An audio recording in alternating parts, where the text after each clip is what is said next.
प्यारे बच्चों, आज हम कक्षा 10 गणित पाठ 13 सांख्यिकी के बहुविकल्पीय प्रश्नोत्तर को हल करेंगे। क्वेश्चन नंबर 1, 1 से 9 तक की प्राकृतिक संख्याओं का माध्य या समांतर माध्य होगा। विकल्प ए है 5, विकल्प बी 4, विकल्प सी 3 और विकल्प डी है 6। सबसे पहले आपको ये पता होना चाहिए कि 1 से 9 तक की प्राकृतिक संख्याएं कौन कौन सी हैं। तो जैसा कि हम बताते हैं आपको कि प्राकृतिक संख्याएं वे संख्याएं होती हैं जो 1 से शुरू होती हैं। अब यहाँ हमें 1 से 9 तक की प्राकृतिक संख्याएं लेनी है, यानी 1, 2, 3, 4, 5, 6, 7, 8 और 9।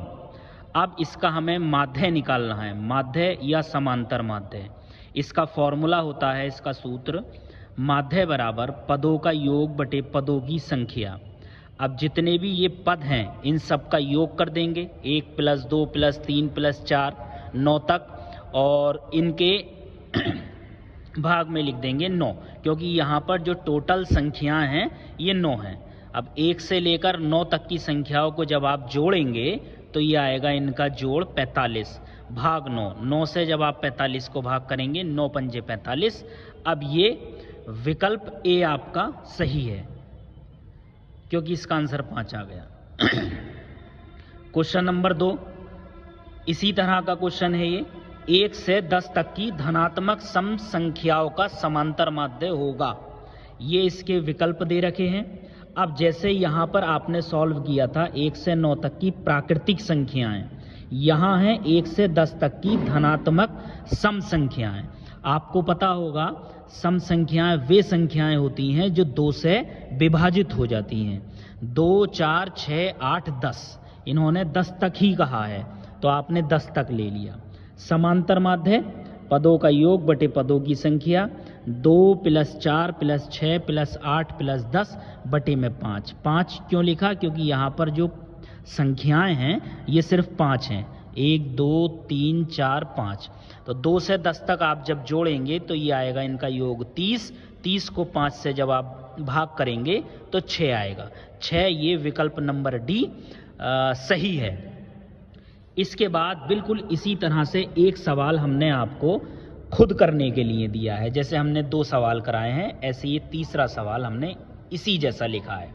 इस सवाल में कहा गया है 1 से 15 तक की सम संख्याओं का समांतर माध्य होगा।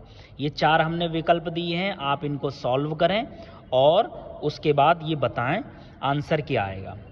अब थोड़ा सा अगला है, अगले टाइप का क्वेश्चन है क्वेश्चन नंबर 4।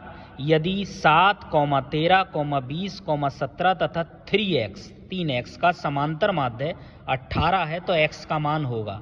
ये 4 विकल्प दे रखे हैं, 20, 15, 11, 9। फॉर्मूला वही लगेगा, सूत्र हम जानते हैं, समांतर माध्य बराबर पदों का योग बटे पदों की संख्या। समांतर माध्य यहाँ दिया है 18, पदों का योग, पद कौन कौन से हैं? 7, 13, 20, 17 और 3x। तो यहाँ आप योग कर देंगे 7 + 13 + 20 + 17 + 3x बटे पदों की संख्या। पद देखेंगे कितने हैं? 1, 2, 3, 4, 5, तो आप 5 से भाग कर देंगे। अब ये 5 18 की गुणा में चला जाएगा, 18 × 5, और 7, 13, 20, 17 को जोड़ेंगे आप तो 57 आएगा प्लस 3x। 18 की 5 से गुणा करेंगे, 18 पंजे 90 बराबर 57 प्लस 3x।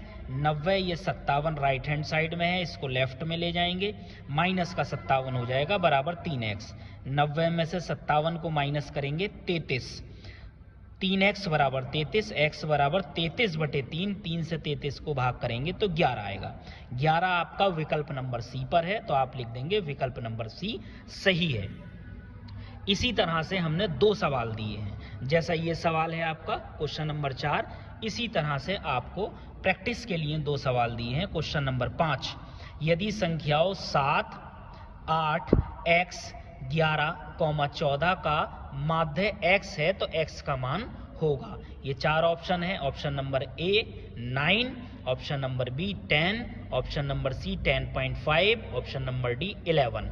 ये छात्र स्वयं करेंगे और स्वयं करने के बाद आप मुझे सेंड करेंगे। क्वेश्चन नंबर 6, 2, 3, 4, 4, x का समांतर माध्य 5 हो तो x का मान होगा।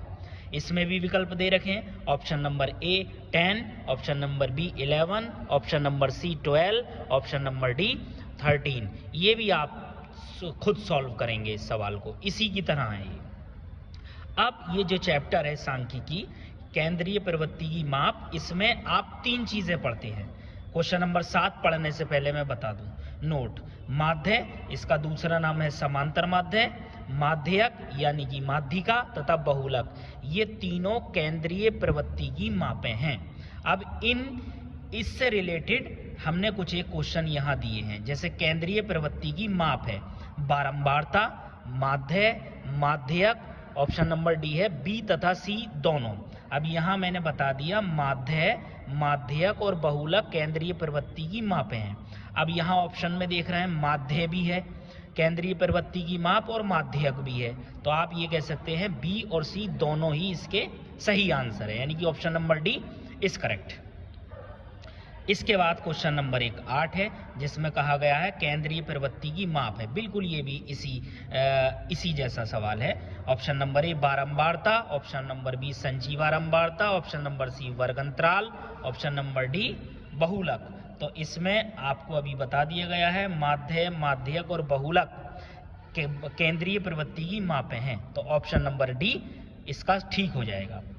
अब क्वेश्चन नंबर 9 है, निम्नलिखित में से कौन केंद्रीय प्रवृत्ति की माप नहीं है। यहाँ क्वेश्चन नहीं में पूछा है, तो ऑप्शन नंबर ए माध्य, माध्यिका, बहुलक और मानक विचलन। तो इसमें पूछा है कौन केंद्रीय प्रवृत्ति की माप नहीं है, तो नहीं मानक विचलन है। और ऑप्शन नंबर ए माध्य भी होता है, माध्यिका भी होता है, बहुलक भी होता है। तो इस तरह से आपने देखा कि आज हमने सांख्यिकी के समांतर माध्य या माध्य से रिलेटेड ऑब्जेक्टिव क्वेश्चन सॉल्व कराए। अब हम कल के लेक्चर में माध्यिका से रिलेटेड ऑब्जेक्टिव क्वेश्चन सॉल्व कराएंगे, क्योंकि ऑब्जेक्टिव क्वेश्चन 20 नंबर के आते हैं, 20 विकल्प आते हैं। 20 विकल्पों की भी तैयारी करना आपको जरूरी है।